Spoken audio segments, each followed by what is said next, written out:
Selalu ingat Tuhan ada dalam pihak saudara. Dia adalah Tuhan yang mau berperang bagi saudara. Jangan pakai kekuatan sendiri. Apapun yang saudara lewati, dia tahu pergumulan saudara. Sore hari ini saya mau teruskan apa yang saya bagikan kepada saudara di bulan lalu. Saya berikan judul khotbah saya ujian. Ada 6 ujian yang kita akan kupas, kita akan eksposisi singkat saja. Eksposisinya gak usah berat-berat dari Ibrani 11, karena waktu. Ada 6 ujian yang saudara kerap kali tanya sama Tuhan. Kalau saudara ada note atau apapun, saudara catat nanti di rumah dibaca lagi. Karena ini penting pewahyuan bagi saudara untuk saudara menjadi bekal dalam hidup saudara.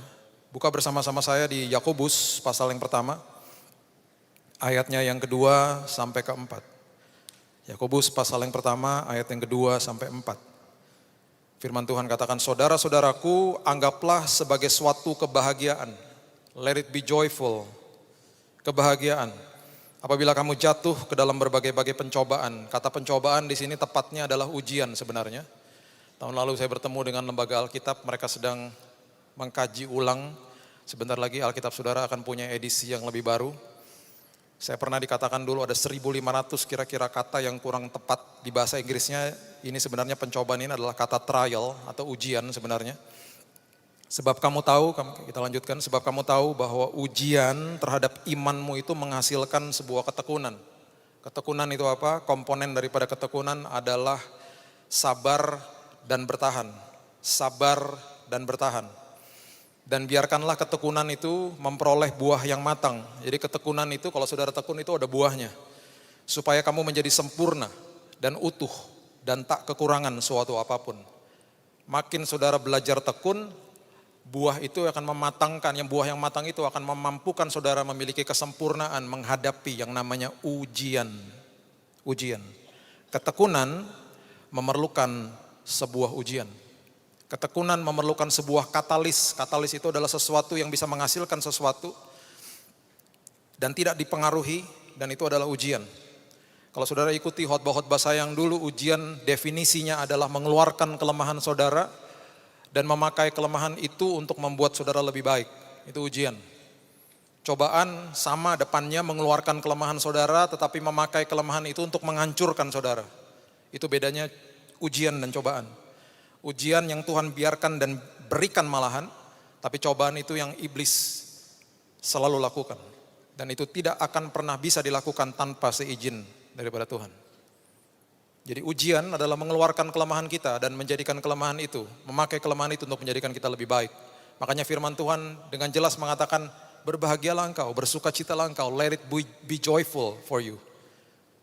Dengan kata lain, ketika ada ujian, berterima kasih sama Tuhan, terima kasih Tuhan. Aku senang ada ujian malahan. Uniknya ujian itu tidak seperti di sekolah. Kalau di sekolah ada jadwalnya kita bisa siap-siap. Kalau ujian kehidupan gak pernah ada jadwalnya. Bisa terjadi kapan saja, 1 jam, 1 bulan, 1 tahun dari sekarang. Bisa terjadi kapan aja. Oleh sebab itu kita harus siap setiap hari. Siap setiap hari. Paulus mengatakan dengan jelas di Roma pasal yang kelima, ayat yang ketiga sampai 5. Ini sebenarnya adalah ayat yang menjelaskan arti daripada sebuah berkat. Yang Yesus pernah khotbahkan. Paulus menangkap pesan ini. Dan Paulus tuliskan dengan sangat gamblang dan hebat di ayat ini sebenarnya. Yesus pernah berkhotbah di bukit. Kalau saudara ikuti juga khotbah saya yang dulu tentang arti berkat yang sebenarnya, itu gak ada hubungannya sama materi. Makanya kenapa kata berkat disandingkan dengan kata derita. Berbahagialah engkau, blessed are you bahasa Inggrisnya. Ketika engkau dianiaya, kata berkat disandingkan dengan kata derita. Dengan kata lain, berbahagialah engkau ketika engkau sedang mengalami kesulitan hidup. Karena ada sesuatu yang terjadi. Apa? Seringkali manusia berpikir, oh karena kesulitan saya akan hilang, aku diberkati Tuhan. Bukan. Kesulitan itu urusan aku. Itu kedaulatan aku. Pastikan di dalam proses ini, engkau yang berubah. Ketika engkau berubah, engkau sedang diberkati. Gak ada hubungannya sama materi. Kita kerdil rohani kalau masih mikirin itu. Dan seringkali akhirnya ini tidak menjadi sesuatu topik yang hangat untuk diperbincangkan atau dikhotbahkan sekalipun, karena ini sesuatu yang tidak terlihat. The unseen things. Damai sejahtera, sukacita, ketekunan, iman, kekudusan. Hal-hal yang gak kelihatan. Padahal Tuhan katakan kejar hal-hal itu. nilainya eternal, nilainya kekal. Yang kita kejar hal-hal yang terlihat toh. Untuk apa? Untuk diperlihatkan kepada orang lain. Dan justru hal-hal seperti ini yang sangat populer dikhotbahkan. Dan bukan itu maksudnya. Akhirnya apa? Ujung-ujungnya apa? Kecewa. Kita mengukur Tuhan. Kita mengukur Tuhan dengan materi. Kita mengukur Tuhan dengan status, dengan identitas. Dan tanpa kita ketahui hal-hal seperti itu menjadi Tuhan kita. Kita sebut diri kita orang Kristen. Gampang kok.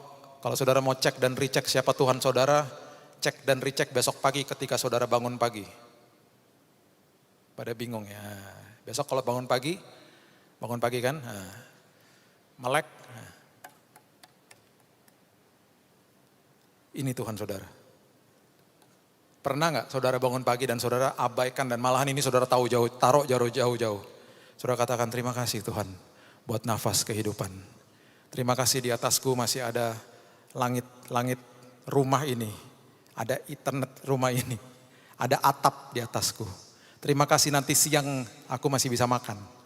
Terima kasih keluargaku tersenyum hari ini. Itu cukup bagiku Tuhan. Terima kasih Tuhan aku masih punya kerjaan hari ini. Terima kasih Tuhan aku punya makanan nanti malam. Terima kasih Tuhan buat tidur nyenyak tadi malam. Walaupun gak enak-enak sedikit tadi bantalnya. Terima kasih Tuhan buat hal seperti itu. Yang ada apa? Kita cari handphone. Ya ampun posting udah 3 bulan yang like masih 2. Hal-hal yang gak penting kita cari. Hal-hal yang seperti itu yang terlihat yang kita cari. Hati-hati dengan hal seperti itu. Karena apa? Kesulitan hidup nantinya akan diperhadapkan dengan Tuhan kita. Karena kita adalah manusia yang tak berdaya. Jadi semua kesulitan hidup akan dibenturkan dengan Tuhan kita. Pertanyaannya siapa Tuhan kita? Kalau Tuhan kita identitas, saya nggak heran ketika pendeta masuk ke dalam rumah sakit, saking malunya masuk ke rumah sakit, identitasnya dirahasiakan. Minder, pendeta kan nggak boleh masuk ke rumah sakit. Jadi akhirnya apa? Identitas jadi dewanya, jadi Tuhannya. Ketika harta menjadi Tuhan kita, apapun masalah kita akan benturkan dengan harta. Kita pikir harta menjadi solusinya, tidak akan pernah terjadi.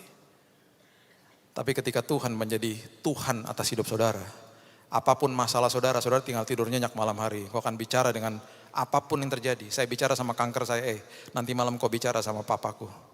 Ayahku adalah ayah yang tak terbatas, aku mau tidur nyenyak. Dari hari pertama sampai terakhir, saya tidak pernah gak tidur, selalu tidur. Karena apa? Karena tahu siapa Tuhan saya. Hati-hati dengan hal-hal yang terjadi di sekitar kita. Makanya Yesus dengan sangat gamblang, dengan luar biasa. Kemudian diteruskan oleh Paulus, dia katakan berbahagialah engkau ketika engkau sedang dianiaya. Karena harus kau pastikan bahwa engkau yang berubah. That is the meaning of blessing. Artinya makarios, berbahagia aku. Nah Paulus akhirnya menangkap hal ini dan kemudian ditulis seperti ini. Roma pasal yang kelima ayat yang ketiga mengatakan begini. Dan bukan hanya itu saja, kita malah bermegah juga dalam kesengsaraan kita. Karena kita tahu bahwa kesengsaraan itu menimbulkan ketekunan. Kesengsaraan adalah faktor eksternal. Kesengsaraan ujian adalah faktor eksternal. Saudara dan saya gak bisa kontrol.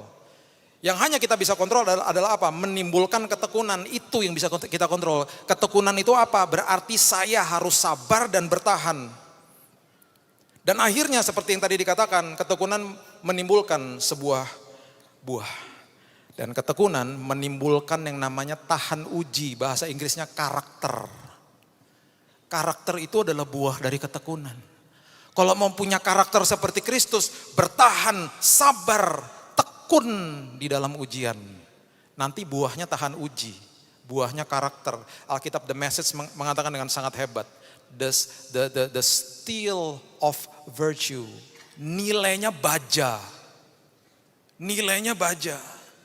Dan kemudian buah yang berikutnya dan pengharapan tidak mengecewakan. Ketekunan menimbulkan tahan uji menimbulkan pengharapan. Pengharapan tidak mengecewakan. Karena kasih Allah telah dicurahkan di dalam hati kita oleh Roh Kudus yang telah dikaruniakan kepada kita. 4 hal Paulus jelaskan.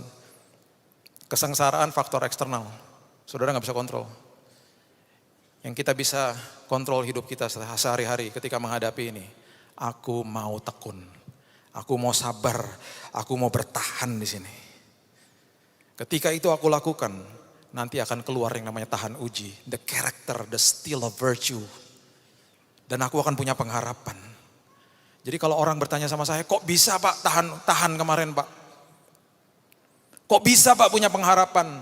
Aku pastikan aku tekun ketika menghadapi kesulitan hidup. Tekun baca firman, tekun dengar suaranya dia. Tekun mencari apa yang Tuhan mau aku lakukan. Sabar, bertahan. Tanpa saya sadari ketika ada masalah datang, ada vonis yang makin berat dan lain sebagainya. Karakter itu keluar, tahan uji itu keluar dengan sendirinya. Buahnya keluar. Buahnya makin sempurna, pengharapan keluar. Dan ketika itu semuanya menjadi buah yang matang, aku tidak kekurangan Tuhan. Itu cukup bagiku. Aku yang diubahkan, masalahku itu Tuhan yang atur. Itu yang Paulus tangkap. Dan dia jelaskan secara luar biasa. You are being blessed. Kamu diberkati ketika hidupmu diubahkan. Ibrani pasal yang ke-11. Ujian yang pertama adalah ujian yang sering kali kita tanya kepada Tuhan. Apa ini Tuhan? Itu yang pertama. Apa ini Tuhan? Ada lembaran yang baru yang Tuhan mau berikan dalam hidup kita. Kita tanya, apa nih Tuhan? Tanggal 10 Desember ketika saya mulai kolaps dan masuk rumah sakit, saya tanya, apa nih Tuhan? Dibelokin semuanya. Semua rencana, semua rancangan, semua yang rutinitas dibelokin sama Tuhan. Ada lembaran baru yang aku mau siapkan dalam hidupmu. Pertanyaannya begitu, apa nih Tuhan? Bingung. Ibrani 11 ayat 7 mengatakan, karena iman, maka Nuh dengan petunjuk Allah tentang sesuatu yang belum kelihatan, dengan taat mempersiapkan bahtera untuk menyelamatkan keluarganya. Dan karena iman itu ia menghukum dunia. Dan ia ditentukan untuk menerima kebenaran sesuai dengan imannya. Saudara, Nuh ini mempertaruhkan nama baik legenda keluarganya. Sedang membangun bahtera pun sudah diolok-olok. Mungkin saat itu gak kepikir, kalaupun ada yang namanya air bah atau banjir, masa sampai setinggi itu, sampai Alkitab mendokumentasikan tidak ada satupun binatang yang hidup kecuali ikan. Sampai burung pun tidak bisa hidup. Berarti apa? Air itu melebihi pucuk daripada daratan atau pohon yang tertinggi pada saat itu. Sehingga tidak ada tempat untuk bertengger bagi burung-burung itu. Mati semuanya. Habis semuanya. Sesuatu yang tidak kelihatan. Nehemia seorang juru minum raja Artasasta di Persia sana. Ekspatriat. Orang Yahudi. Juru minum yang gajinya pasti besar. Sangat dikasihi oleh raja dan permaisurinya. Satu hari belajar bahwa tentang kotaku ini ternyata temboknya belum dibangun, hancur bertahun-tahun, bahkan mungkin ratusan tahun pada saat itu. Dan musuh keluar masuk dan kota ini diolok-olok oleh musuhnya. Ada beban Tuhan yang Tuhan panggil dalam hidupnya, tapi apa ketika sampai dia harus pulang, berarti kan alih profesi. Dari juru minum jadi teknik sipil, harus bangun tembok. Tapi itu yang Tuhan mau. Kerap kali Tuhan memindahkan saudara dari zona nyaman, masuk ke dalam zona kekuatan. Melewati ujian-ujian seperti ini. Dan saudara tanya, apa ini Tuhan? What is this? Dia keluar dari sana, meninggalkan gaji besarnya. Dan zona kekuatan yang masuki. Dia melihat hidupnya dan pasti terkaget-kaget. Dan dalam waktu 52 hari, tembok Yerusalem selesai dibangun. Pasti terkaget-kaget. Membangun menggalang tim yang luar biasa sampai ketika pembangunan itu terjadi pun sedang dilakukan. Musuh tidak bisa masuk karena apa? Ada tim yang jaga sambil membangun sampai pegang senjata dan lain sebagainya. Itu semuanya arahan daripada Nehemia sang juru minum. Juru minum. Pertanyaan saya kepada Tuhan, apalagi Tuhan yang Tuhan mau aku lakukan? Stop dari yayasanmu, full time mengajar. Oke Tuhan. 19 tahun saya di yayasan saya dan saya harus resign. Saya bilang sama keluarga saya bilang selesai. Ini waktunya sudah selesai. Saya tetap akan ke sana. Tapi saya tidak bisa lagi tiap hari ke situ. Lembaran baru. Lembaran baru. Dan seringkali dalam pertanyaan-pertanyaan seperti ini, kita minta penjelasan daripada Tuhan. Di dalam tes ini, Yang saudara butuhkan bukan penjelasan Tuhan, tapi penyertaan daripada Tuhan. Seringkali saudara minta penjelasan, Tuhan gak pernah kasih. Penyertaan Tuhan yang saudara butuhkan. Iman adalah berhadapan dengan masa depan tanpa tahu apa-apa. Tes yang kedua yang seringkali kita bertanya kepada Tuhan adalah, mau kemana Tuhan? Mau kemana Tuhan? Where are we going? Kemana Tuhan? Mau dibawa kemana nih pelayanan saya? Mau dibawa kemana nih Tuhan bisnis saya? Mau dibawa kemana nih hidup saya? Ibrani pasal yang ke-11 ayat 8 mengatakan begini. Karena iman Abraham taat ketika ia dipanggil untuk berangkat ke negeri yang akan diterimanya menjadi milik pusakanya. Lalu ia berangkat dengan tidak mengetahui tempat yang ia tujui. Menarik. Tuhan memberikan arah, tapi tujuannya Tuhan tidak kasih tahu. Tuhan memberikan arah, tujuannya Tuhan tidak kasih tahu. Dari kota Ur, di sekitar Mesopotamia, Irak, Iran sana, di umur ke-75 tahun, dia harus packing semua barang-barangnya. Dan ini adalah orang kaya, yang punya ajudan banyak, ternak banyak, hartanya juga banyak. Jadi secara logistik pun, orang ini untuk pindah ini tidak gampang. Dan berjalan dengan betul-betul iman ini gak gampang. Dan apalagi ketika ditanya sama semua orang yang ada di sekitarnya, dan pasti banyak orang beserta dengan dia, mau kemana Pak? Arahnya sih ke sana, saya gak tahu mau kemana. Saudara, akan banyak pintu yang tertutup bagi saudara dalam perjalanan hidup ini. Dan ketika banyak pintu tertutup, berterima kasihlah kepada Tuhan, karena itulah sekolah kehidupan. Akan lebih banyak pintu yang tertutup daripada pintu yang terbuka. Karena Tuhan mau saudara belajar. Nanti ada pintu tertutup karena saudara dikecewakan sama orang. Ada pintu tertutup karena saudara ditipu sama orang. Ada pintu tertutup karena saudara dikecewakan sama orang terdekat saudara. Ada pintu-pintu yang tertutup, kesempatan-kesempatan yang tertutup. Karena Tuhan tahu di balik itu semuanya ada bahaya bagi saudara. Tapi kenapa Tuhan biarkan sampai saudara mentok di pintu itu? Karena Tuhan mau saudara belajar. Belajar ngampuni, belajar menangani kekecewaan, belajar untuk betul-betul tidak punya kepahitan dalam hidup ini. Belajar dan belajar dan belajar, dan nanti ketika saudara siap setelah pembelajaran itu, ada 1-2 pintu yang terbuka. Dan itu breakthrough, dan itu terobosan. Dan ketika saudara buka, saudara melihat hal-hal yang saudara tidak pernah pikirkan sebelumnya. Kok bisa Tuhan saya dapat ini? Tapi di saat itu saudara sudah siap. Karena apa? Tekun. Di semua perjalanan saudara tekun, bertahan, sabar. Karakternya dibentuk, tahan ujinya dibentuk, pengharapannya dibentuk sama Tuhan. Di saat itu nanti pintu-pintu baru dibukakan sama Tuhan. Cuman perlu 1 pintu kok bagi Tuhan untuk membukakan untuk saudara menikmati perkara yang besar dalam hidup ini. Tapi jangan kaget kalau banyak pintu yang tertutup. It's okay. Itulah Tuhan kita. Dia mau kita belajar. Dibutuhkan arah. Dan oleh sebab itu makanya kapal itu bisa diarahkan dengan setirnya kalau kapal itu bergerak. Baru bisa dibuat ke kanan atau ke kiri. Kalau enggak ya diam aja. Setirnya kita belok-belokin, kapalnya diam aja, statis. Tapi ketika kapal itu mulai bergerak, diarahkan ke kanan ke kiri, dia akan ikut. Bergeraklah bersama-sama dengan Tuhan. Makanya Tuhan kasih tahu, itu arahnya ke sana, udah jalan aja. Di dalam tes seperti ini, yang dibutuhkan bukan penjelasan Tuhan, tapi pimpinan Tuhan. Pimpinan Tuhan. Iman adalah mengikuti pimpinan Tuhan tanpa tahu mau kemana. Itu tes yang kedua. Di dalam tes-tes ini ada saudara yang mungkin sudah pernah lewati, ada yang sedang lewati, dan akan ada yang saudara lewati dalam hidup ini. Dan ini pasti terjadi. Dan Tuhan mau dengan satu hal, supaya karakter saudara dibentuk oleh Tuhan. Ujian yang ketiga. Ujian yang ketiga ini yang sering kita tanya sama Tuhan, kapan Tuhan?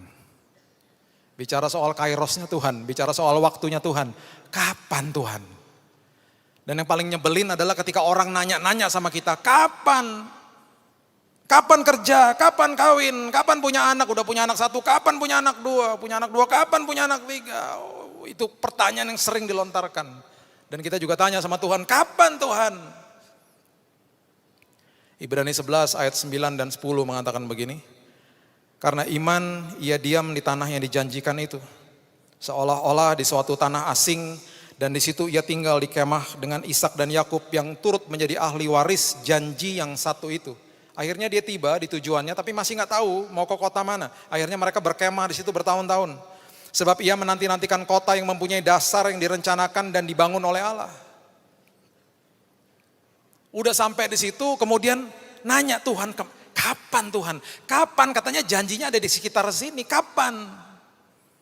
The when test, kapan Tuhan?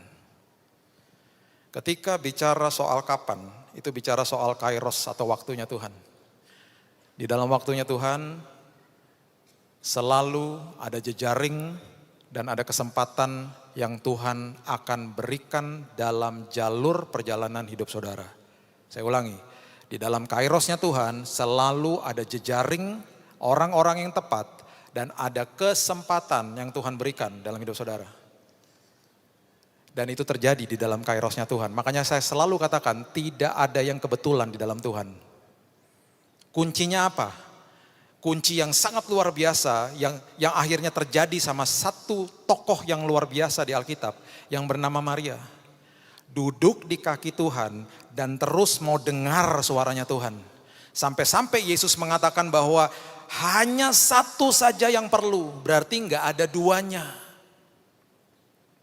Kalimat berikutnya Yesus katakan, Maria memilih bagian yang terbaik, berarti nggak ada lagi yang lebih terbaik daripada itu. Yang tidak akan bisa diambil daripadanya itu yang ketiga Tuhan katakan. Hanya satu saja yang perlu, tidak ada yang lebih baik daripada ini, dan ini tidak bisa diambil daripadanya. Apa? Duduk di kakiku dan dengar instruksiku. Akhirnya apa yang terjadi? Maria adalah satu-satunya wanita Yahudi yang memiliki kesempatan untuk melumuri tubuh Yesus dengan rempah-rempah. Makanya waktu Yesus katakan biarkan dia melumuri kakiku dengan minyak narwastu ini untuk mengingat hari penguburanku. Maria pasti gak sadar dan dia pasti bingung, orang-orang di sekitarnya dengarnya juga pasti maksudnya apa itu. Rupanya beberapa hari setelah itu Yesus naik ke kayu salib, mati di kayu salib. Dan minyak narwastu yang dilumuri oleh Maria itu ada di kaki Yesus dan itu satu-satunya wangi-wangian yang ada di tubuh Yesus sampai dia dikuburkan. Dan kalau saudara ingat ada wanita-wanita yang cepat-cepat datang ke kubur Yesus, mau melumuri tubuh Yesus dengan rempah-rempah dan tidak menemukan jenazahnya di sana karena Yesus sudah bangkit. Alkitab hanya mendokumentasikan mereka, tapi pasti banyak wanita-wanita yang lain yang mau datang ke sana dan melumuri tubuh Yesus dengan rempah-rempah dan wangi-wangian. Ada yang dapat kesempatan? Tidak ada, kecuali Maria. Orang yang duduk di kaki Tuhan akan menerima kairosnya Tuhan, akan menerima waktunya Tuhan. Makanya waktu melewati semua proses saya bilang, Tuhan aku cuma mau dengar suaramu. Terima kasih buat vonisnya dokter, karena itu ekspertisnya mereka, itu keahlian mereka, terima kasih tapi aku mau dengar suaramu. Karena bagi aku itu kebenaran yang mutlak bagi hidupku. Itu menjadi bekal bagi aku ya Tuhan. Itu menjadi kekuatan bagi aku ya Tuhan. Dan itu yang memampukan aku untuk berjalan dan akhirnya bisa sampai di dalam level yang tahan uji. Dan punya pengharapan di dalam Tuhan. Dan akhirnya apa? Kesempatan orang-orang yang tepat Tuhan pertemukan. Ingat itu saudara, di dalam kairosnya Tuhan, orang-orang yang tepat dipertemukan dalam hidup saudara. Kesempatan yang tepat dipertemukan dalam hidup saudara. Di dalam ujian ini, yang dibutuhkan bukan penjelasan daripada Tuhan, tapi keintiman bersama-sama dengan Tuhan. Iman adalah menunggu waktu Tuhan tanpa tahu kapan. Ujian yang keempat adalah ujian yang kita sering banget tanya sama Tuhan, bagaimana Tuhan? The how test. How is it Tuhan? Bagaimana Tuhan? Bagaimana caranya Tuhan? Sepertinya gak mungkin Tuhan. Ibrani 11 ayat 11 dan 12 mengatakan begini. Karena iman ia juga dan Sarah beroleh kekuatan untuk menurunkan anak cucu. Walaupun usianya sudah lewat. Karena ia menganggap dia yang memberikan janji itu setia. Itulah sebabnya maka dari satu orang, malahan orang yang telah mati pucuk, terpancar keturunan besar seperti bintang di langit dan seperti pasir di tepi laut. Yang tidak terhitung banyaknya. Abraham mengatakan perkara-perkara ini di umur ke-99. Dan di umur ini dia sudah dijuluki sebagai the father of all nation. Bapa atas segala bangsa. Dan lucunya dan ironisnya pasti ketika orang tanya, hah? Namamu siapa? Bapa atas segala bangsa. Umurmu berapa? 99. Anakmu berapa? Gak punya. Bagaimana Tuhan? Alkitab dengan jelas mengatakan Sarah sudah mati haid. Bagaimana Tuhan? Di umurnya yang ke-100 dan waktu Sarah umur 91, lahirlah Ishak. Makin tidak mungkin, Tuhan makin suka. Makanya makin dengar hal-hal yang tidak enak, kemuliaan Tuhan akan terus dipermuliakan. Makin sulit, Tuhan makin suka. Makin kita merasa makin gak bisa, Tuhan makin suka. Ada yang namanya Bani Moab dan Bani Amon di Alkitab. Bani yang dilahirkan lewat incest. Bani yang mengerikan. Dan dua bani ini adalah bani yang ketika berperang bukan sekedar hanya membunuh serdadu, tapi semua keluarga ditumpas oleh mereka. Diperkosa dan lain sebagainya. Makanya ketika Yosafat menghadapi Bani Moab dan Bani Amon, yang berdoa, menaikkan doa bukan sekedar Yosafat, tapi rakyat pun berdoa. Karena ini adalah dua bani yang keji dan mereka berkoalisi. Dan pasti mereka tanya sama Tuhan, Tuhan, apakah kami harus panggil aliansi negara-negara seberang? Tuhan tidak pernah katakan yes. Apakah kami harus bawa senjata? Tuhan katakan tidak. Jadi harus kami lakukan apa Tuhan? Tuhan hanya pesan satu, majulah dengan ucapan syukur. Bergetar gak lututnya? Pasti. Lutut saya pernah bergetar ketika divonis, pernah. Tapi terus pesan Tuhan mengatakan begini, maju dengan ucapan syukur. Maju dengan ucapan syukur. Jadi kalau saudara pernah tanya sama saya, pernah komplain Pak, pernah bersungut-sungut? Tidak pernah. Tidak pernah. Dan justru itu menjadi kekuatan. Kalau saudara pelajari, saya pernah khotbahkan the power of thanksgiving. Ketika ada ucapan syukur, selalu hadirat Tuhan turun. Dan ketika hadirat Tuhan turun, selalu hadirat itu membawa yang namanya, saya suka sebut namanya pas pampres. Malaikat yang paling dekat dengan hadirat Tuhan, yang selalu menjaga hadirat Tuhan. Bukan Michael, namanya kerub. Dan kerub ini adalah malaikat yang punya 4 sisi mukanya. Berderu-deru kalau berjalan dan ada bara api di badannya. Mereka yang menjaga hadirat Tuhan. Makanya ketika manusia diusir dari taman, pada awalnya yang menjaga taman itu adalah malaikat kerub. They are the chosen one, the closest. Makanya waktu imam masuk ke dalam ruang maha suci, yang menjaga tabut perjanjian, the Ark of Covenant, itu kerubs. Bukan Michael, kerubs. Dan ketika malaikat ini turun bersama dengan hadirat Tuhan, ini yang saya waktu baca tentang cerita daripada Yosafat, nanti saudara bisa baca di rumah di 2 Tawarik 20. Itu bani, dua bani yang mengerikan ini pasti mendengar deru daripada malaikat ini. Karena ucapan syukur yang dinaikkan. Mereka maju dengan ucapan syukur.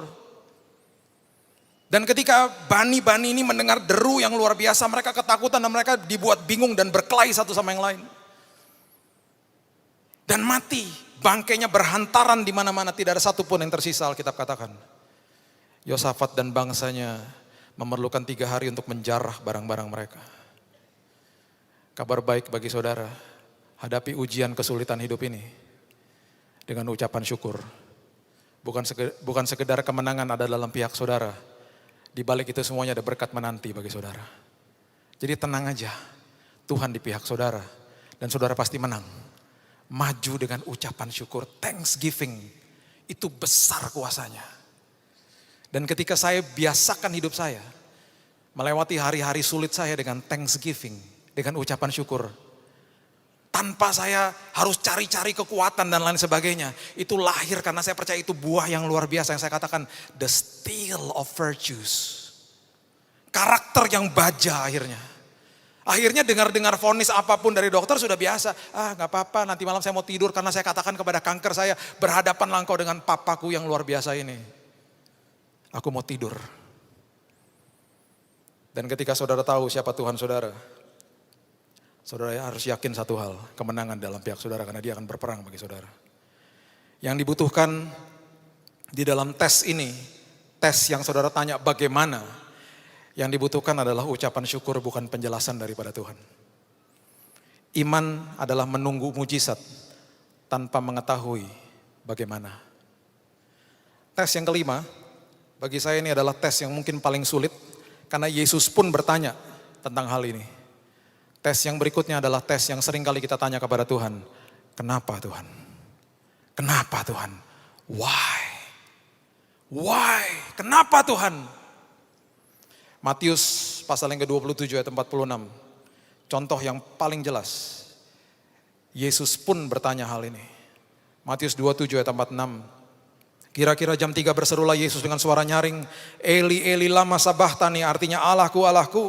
Mengapa? Why have you forsaken me? Mengapa engkau meninggalkan aku? Seringkali kita bertanya hal itu kepada Tuhan. Di minggu pertama ketika saya diagnosa, istri saya bertanya kepada Tuhan. Kenapa Tuhan? Kami sudah melayani Tuhan puluhan tahun. Hidup kami berikan untuk Tuhan. Kenapa Tuhan? Saya sempat bilang sama dia, jangan sampai terintimidasi sama iblis. Jangan sampai dia tuduh pikiranmu dengan penghukuman dan lain sebagainya. Karena itu bukan dari Tuhan. Sah-sah saja kita tanya sama Tuhan. Tapi jangan isi pikiran kita dengan pikiran negatif. Hati-hati dengan hal seperti itu.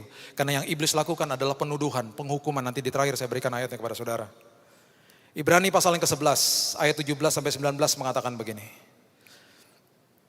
Ibrani pasal yang ke-11, ayat 17-19 mengatakan, karena iman, maka Abraham tatkala ia dicobai mempersembahkan Ishak. Ia yang telah menerima janji itu rela mempersembahkan anaknya yang tunggal. Walaupun kepadanya telah dikatakan keturunan yang berasal dari Ishak lah yang akan disebut keturunanmu.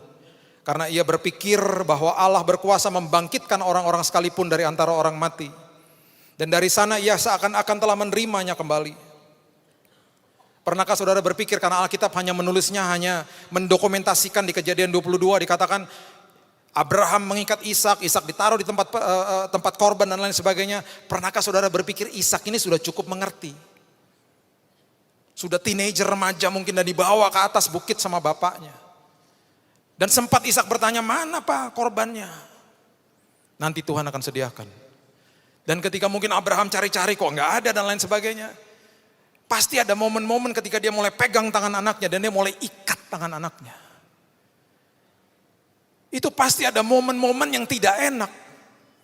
Anaknya pasti mungkin berteriak bilang, ayah apa yang kau lakukan bagiku? Tenang nak. Kita nggak tahu dia bilang apa. Tenang nak, nanti kalaupun kamu mati, nanti kamu akan dihidupkan kembali dan lain sebagainya dengan tangisan mungkin. Anaknya mungkin bingung lihat papanya begitu. Dan anaknya sudah mendengar mungkin bahwa dia adalah satu-satunya yang akan melahirkan bangsa yang besar.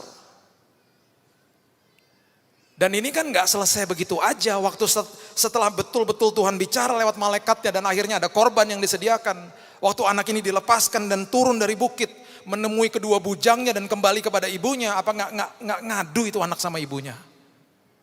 Itu ayah tadi mau mengorbankan aku, apa nggak ribut itu suami istri? Kamu tuh nggak mikir ya?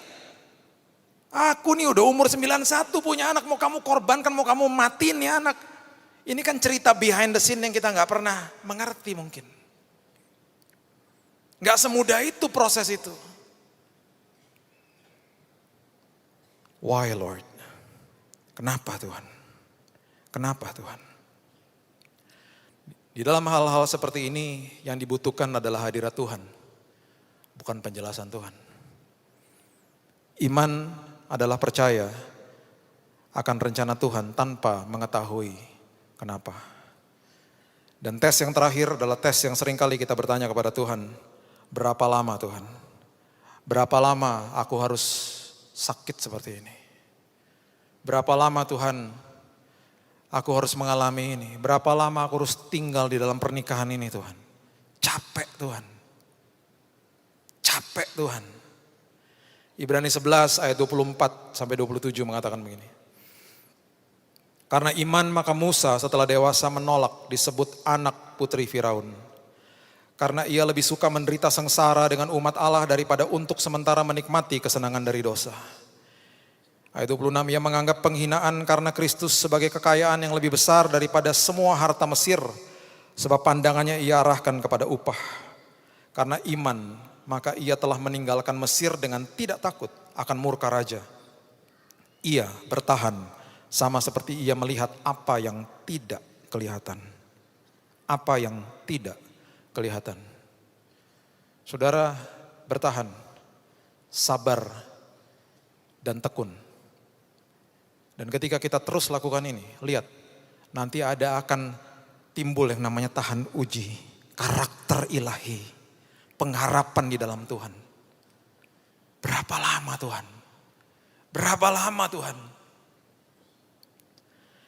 Yang dibutuhkan ketika ini terjadi bukan penjelasan dari Tuhan, tapi janji Tuhan. Ada 7.000 lebih janji Tuhan di dalam firman Tuhan. Saya nggak katakan saudara nggak boleh diminta doa sama hamba-hamba Tuhan. Jangan kultuskan hamba Tuhan. Janji Tuhan sudah tertulis di situ. Banyak orang tanya sama saya, gimana Pak? Gimana Pak? Jelaskan sama saya Pak, masalah saya Pak. Kalau Tuhan nggak jelasin sama kamu, apalagi saya. Tapi yang saya bisa bilang sama kamu dan katakan kepadamu, itu semua janji ada 7.000 lebih, itu sudah tertulis di situ. Kutip aja, perkatakan firman setiap hari, beres kamu. Firman itu hidup kok. Firman yang tertulis itu bukan hanya buat saya, buat saudara dan semua kita. Kadang-kadang kita susah mengerti kasih Tuhan atas hidup ini karena kita anggap itu general. Dan mungkin di dalam otak kita yang mungkin kita nggak sadari, kita mungkin berpikir bahwa masa sih Tuhan sekian banyak orang, jutaan orang Tuhan, miliaran orang, masa saya tuh Tuhan tahu sih? Dia tahu setiap detik dari hidup saudara. Dan dia tidak pernah berseberangan dengan saudara.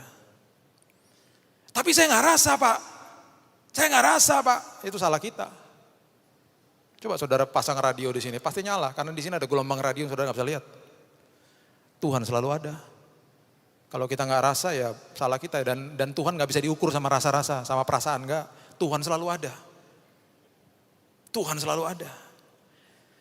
Iman adalah terus konsisten tanpa tahu kapan ujian akan selesai. Semua ketakutan dan kekhawatiran adalah kesalahpahaman tentang janji-janji Tuhan. Saya ulangi, ketakutan dan kekhawatiran adalah kesalahpahaman tentang janji-janji Tuhan. Tanggal 25 waktu saya divonis tidak bisa berangkat ke Israel, saya pulang ke rumah, saya belum tahu saya sakit apa. Saya bilang sama anak saya dan anak saya yang kedua nangis karena dia bilang aku nggak liburan berarti Dad. Saya bilang sorry sayang, sorry. Udah 1 tahun lebih dia nggak liburan. Itu momen yang dia nanti-nantikan. Sorry sayang, saya belum tahu saya sakit apa. Tapi saat itu saya marah sama iblis, saya bilang kurang ajar kamu. Kamu mencuri waktuku. Waktuku dengan keluargaku. Saya peluk dia. Dan dia tanya sama saya, berapa lama dia harus sakit kayak gini? Kapan Dad? Tuh bertanya pertanyaan-pertanyaan seperti itu. Kapan dong liburannya? Pertanyaan simple sederhana dari anak 11 tahun. Dan saya katakan saya gak tahu sayang. Saya gak tahu.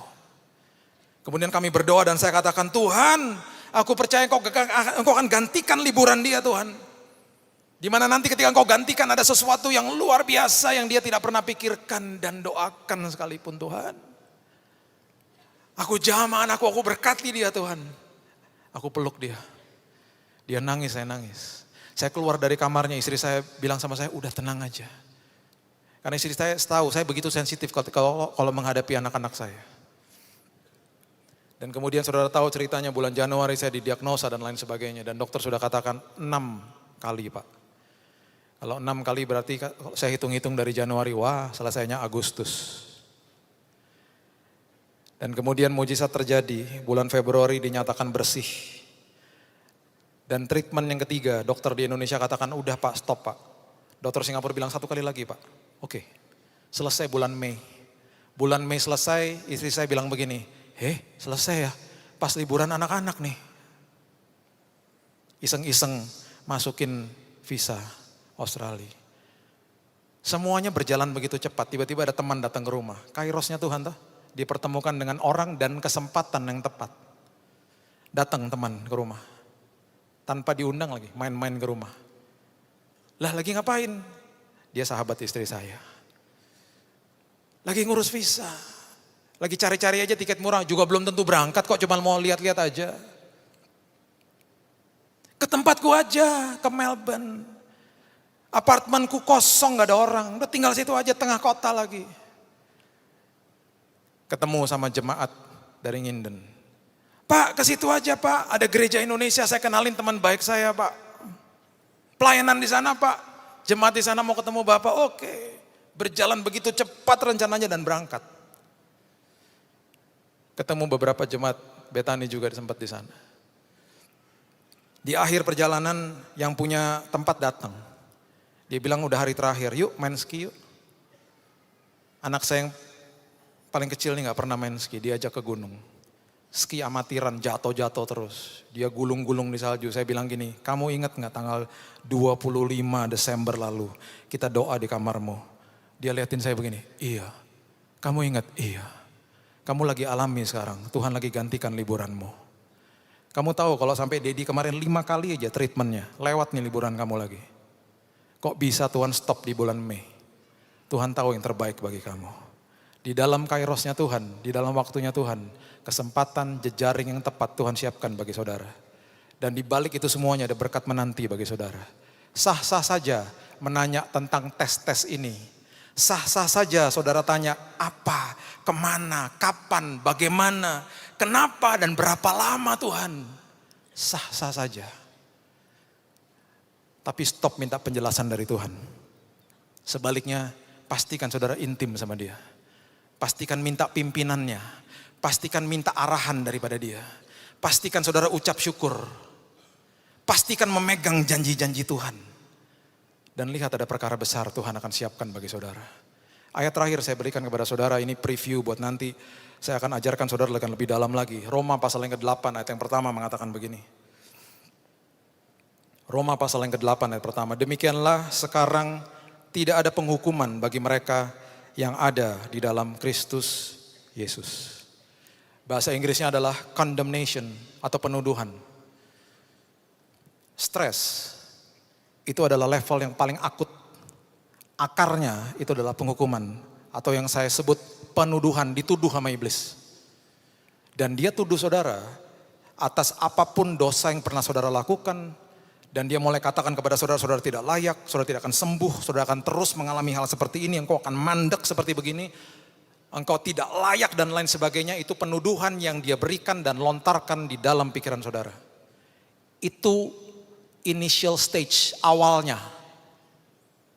Makanya di Roma dikatakan there is no condemnation, hati-hati dengan hal ini. Tidak ada penghukuman di dalam Tuhan. Paulus jelaskan seperti ini, karena apa? Kalau saudara percaya sama condemnation, penghukuman dan penuduhan ini, mulai naik level yang berikutnya adalah apa? Khawatir, anxiety. Tanpa kita sadari kemudian ketika melewati masalah-masalah hidup, kesulitan hidup, naik lagi level yang paling yang ada di atasnya apa? Takut, fear. Dan akhirnya menjadi level yang paling akut, stres. Di apapun masalah hidup saudara, apapun ujian kehidupan yang saudara lewati, perkatakan there is no condemnation, there is no anxiety, there is no fear. Tidak ada ketakutan, tidak ada kekhawatiran, tidak ada penghukuman, penuduhan dalam hidupku. Tidak stres. Aku perkatakan damai sejahtera Tuhan, aku perkatakan sukacita melebihi akal budi yang melingkupi pikiran dan hidupku. Perkatakan itu dalam hidup saudara. Tuhan tidak pernah berseberangan dengan saudara. Tuhan tidak memberikan penyakit. Tuhan tidak menghukum saudara. Karena apa? It is finished, sudah selesai. Kasih karunia cukup bagi saudara. Sudah selesai. Saudara pergi ke ilmu psikolog atau psikiatris yang paling hebat pun, dasarnya apa? Paling akar-akarnya gak pernah disebut condemnation. Hanya Alkitab yang menjelaskan itu. Ilmu psikolog ujungnya dasarnya menjelaskan hanya apa? Khawatir. Jangan khawatir ya, nanti kalau khawatir nanti akan jadi takut jadi stres, nanti sakit. Hanya Alkitab yang membahas akar yang terdalam, condemnation. Makanya self-talk itu bahaya. Orang yang paling banyak bicara dengan diri saudara adalah saudara sendiri, diri kita sendiri. Dan kalau kita tidak memegang kebenaran, 80% yang kita bicara sama diri kita sendiri, isinya sampah, isinya kebohongan. Isinya penuduhan iblis. Isinya kamu tidak layak, kamu dosa. Ini gara-gara kamu dosa, kamu jadi begini dan lain sebagainya. Tuhan sudah menyediakan kemenangan bagi saudara. Tuhan ada di pihak saudara dan Tuhan mengasihi saudara. Setiap dari saudara dia tahu pergumulanmu. Lewati ujian ini dan ini adalah kuncinya. Baca ulang dan saya percaya kemenangan ada dalam pihak saudara. Berikan tepuk tangan kita untuk Tuhan kita yang luar biasa.